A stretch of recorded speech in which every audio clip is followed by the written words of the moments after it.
तुम्हाला जर लहान मुलांसाठी ना पौष्टिक असं काय बनवायचं असेल ना, तर आज मी तुम्हाला खूप छान असा हेल्दी पौष्टिक असा पदार्थ म्हणजेच नाश्ता बनवून दाखवणार आहे।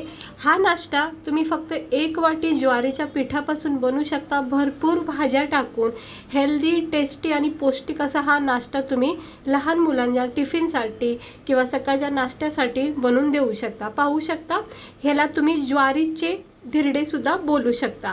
हे इकडे बघू शकता मऊ लुसलुशीत जाळीदार असे हे ज्वारीच्या पिठाचे धिरडे आज मी बनवलेले आहे। नाश्त्यासाठी खूप उत्तम आहे, स्पेशली लहान मुलासाठी तरी खूप मस्त आहे। तर चला बघून घेऊया आपण याला बनवायची कृती।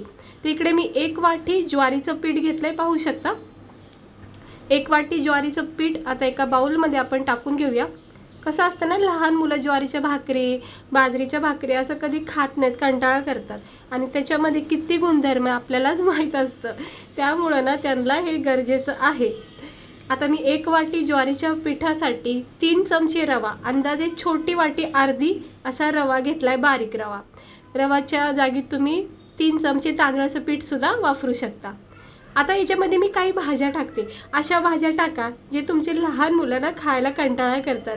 ज्वारीच्या पिठासोबत आवडीच्या किंवा ना आवडीच्या भाज्या जरी टाकल्या तरी खूप चांगलं प्रोटीन भेटेल। इकडे मी कांदा, शिमला मिरची, गाजर आणि टमाटर टाकलेला आहे, कोथिंबीर टाकला आहे। सगळ्या भाज्या टाका ज्या आपण तुम्हाला आवडत असतील त्या।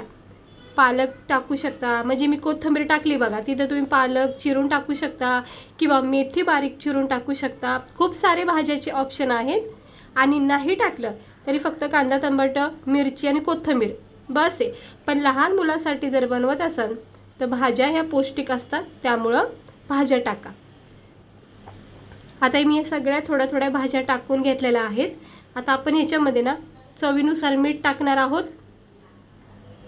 1 चिमूटभर मी इकडं लाल तिखट टाकले, थोडासा तिखटपणा येण्यासाठी। लहान मुलासाठी करत असताना तर थोडंसंच लाल तिखट टाका। थोडासा इकडे मी गरम मसाला पावडर टाकलाय, थोडीशी इकडे मी हळद टाकते आणि चवीनुसार मीठ टाकायचं। हवं तर तुम्ही याच्यामध्ये थोडासा अर्धा लिंबूचा रस किंवा चाट मसाला टाकू शकता। धना पावडर 1 चमचा टाकून घेतलाय आणि आता चवीनुसार मीठ।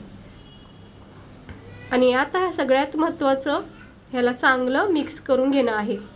ज्वारीचं पीठ असल्यामुळं ह्याला थोडा वेळ लागतो। हे बघा चांगलं एकजीव करून घ्या, सगळ्या भाज्या मसाले पिठासोबत असं मिक्स झालं पाहिजे।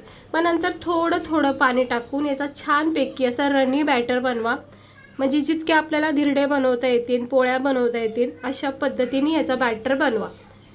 फक्त भाज्या तुम्ही रात्रीच्या कटिंग करून ठेवल्या ना तर सकाळ सकाळ हा नाश्ता खूप कमी वेळामध्ये तयार होऊ शकतो। हे बघा हळूहळू हलक्या हाताने मिक्स करत राहा।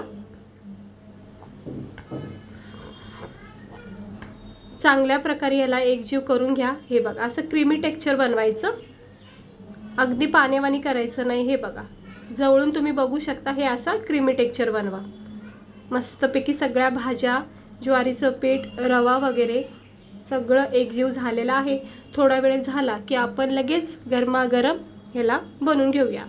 1 चमचा जिरे सुद्धा टाकू शकता असं नंतरून, मी सुरुवातीला विसरले होते त्यामुळे आता टाकून घेतलेत जिरा। आणि आता असा पॅन ठेवायचा आणि याच्यामध्ये लहान मोठे जसे तुम्हाला आवडते तसे याचे धिरडे बनवा। काही जास्त प्रेस करायची आवश्यकता नाही, नाही तर असं हे बघा हे असं होतं, त्यामुळे हलक्याच हाताने ही प्रोसेस करायची। हे आपण कव्हर करू शकतो आणि याला थोडा वेळ द्यायचा आणि मगच पलटी करायचं। आता मी याला थोडा वेळ देते आणि हे बघा असं निसटलं गेलं की पलटी करायचं। थोडंसं चिटकलं गेलं कारण की ओला असतं ना बॅटर, म्हणून खालची साईडनं जरा चांगली कडक होऊन द्यायची। बघा किती मस्त असा हा आपला ज्वारीच्या पिठाचं धिरडा कसं तयार झालंय, सुंदर असा लाल रंग आलेला आहे। आणि आता आपण ह्याला काढून घेणार आहोत। दोन्ही साईडून असं रंग येईपर्यंत भाजायचं। आता परत एकदा आपण ह्याला पलटी करून घेऊया। कमी वेळामध्ये आणि खूप कमी साहित्यामध्ये हे ज्वारीच्या पिठाचं धिरडं बनलं जातं। हे बघा झालंय का नाही परफेक्ट मस्त। अगदी तुम्ही याला पराठेसारखं सुद्धा खाऊ शकता। लहान मुलं तर खूप आवडीने खातील, करून तरी बघा आणि देऊन पण बघा. झालेला आहे पहिला आपला धिरड्या तयार. आपण दुसरं टाकून घेऊया. पॅन असं स्वच्छ करून घ्यायचा. थोडंसं थेंबभर तेल टाकायचं आणि असं तेल जरा पसरून घ्यायचं, म्हणजे कसं आपला बॅटर आहे ना चिटकत नाही खाली जास्त. आणि आता असं पळीने हा बॅटर तव्यावर सोडायचा. प्रत्येक वेळेस ज्यावेळेस पण तुम्ही बॅटर सोडता त्यावेळेस जरा वाटीमध्ये मिक्स करून घ्यायचा आणि मग असं हलक्या हाताने याला पुढे पुढे असं सरकवत राहायचं, म्हणजे याचा आकार वाढत राहतो. शक्यतो लहानच करा, कारण लहान मस्त वाटतात खायला. मग 2-4 जरी खाल्ले तरी बस होतं. आता याला परत एकदा जायचा थोडा वेळ, जोपर्यंत याच्यामधला कडकपणा जात नाही, आपलं येत नाही तोपर्यंत. आता मी याला थोडा वेळ देते. हे बघा, थोडा वेळ झाला की याच्यामधला हा कडकपणा तयार होतो. असं जरा चेक करायचं कडेकडेने आणि मगच पलटी करायचं.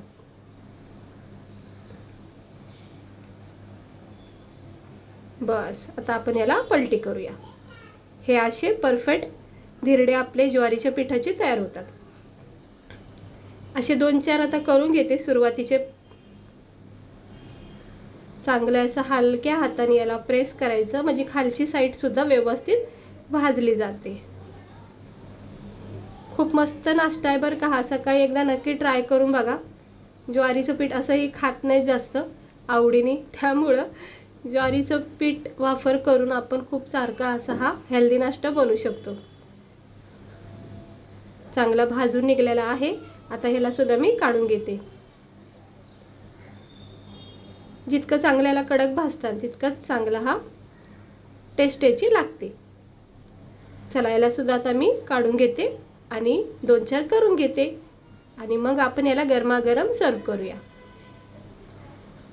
तर इकडे बघू शकता मी 2-4 असे सुरुवातीचे ज्वारीच्या पिठाचे धिरडे असे बनवून घेतलेले आहेत. तुम्ही पाहू शकता जाळीदार मस्त नरम सॉफ्ट असे हे धिरडे तयार झाले आहेत खाण्यासाठी. इकडे मी केचप घेतलाय.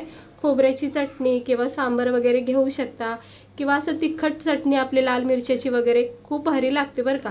आणि हे ज्वारीचं पीठ असल्यामुळं खूप पौष्टिक हेल्दी आहे. शुगर असेल, डायबिटीस असेल तर अशा वेळेस ना तुम्ही असे नाश्ते नक्की करून बघा. खूप हेल्दी आहे आपल्या शरीरासाठी, कारण की ज्वारीचं पीठ हे खूप आपल्याला पौष्टिक आहे. आणि लहान मुलं कसं आहे ज्वारीचं पीठ भाकरी वगैरे असं म्हणजे खायला आवडत नाही. अशा वेळेस ना तुम्ही यांना असं ज्वारीच्या पिठापासून हे धिरडे बनवून द्या, म्हणजे खाता क्षणी त्यांना कळून येणार नाही की बनवलं काय, पण आवडीने खातील. आणि याच्यामध्ये वेगवेगळ्या प्रकारच्या ज्या भाज्या लहान मुलं खायला कंटाळा करतात अशा भाज्या तुम्ही याच्यात टाकू शकता. टिफिनसाठी तुम्ही हे 2-4 जरी लहान मुलांना बनवून दिलं ना तर उत्तम पौष्टिक आणि असं हेल्दी त्यांचा टिफिन होईल. अजिबात म्हणजे भूक लागणार नाही एकदा हे खाल्लं की. हे बघा, खूप मस्त झालेलं आहे. छानपैकी टेस्ट लागते. खूप साऱ्या भाज्या टाकल्या त्याच्यामध्ये. तर लहान मुलासाठी तरी नक्की हा नाश्ता बनवून बघा. तर मला तर आवडला आणि तुम्हाला पण नक्की आवडेल. तुम्ही ट्राय करून बघा आणि व्हिडिओ कसा वाटला सांगा. आवडला असेल तर लाईक करा, चॅनलला सबस्क्राईबर करा. भेटते मी तुम्हाला पुढच्या व्हिडिओमध्ये एका अशाच रेसिपीसोबत. स्वस्त रहा, मस्त रहा.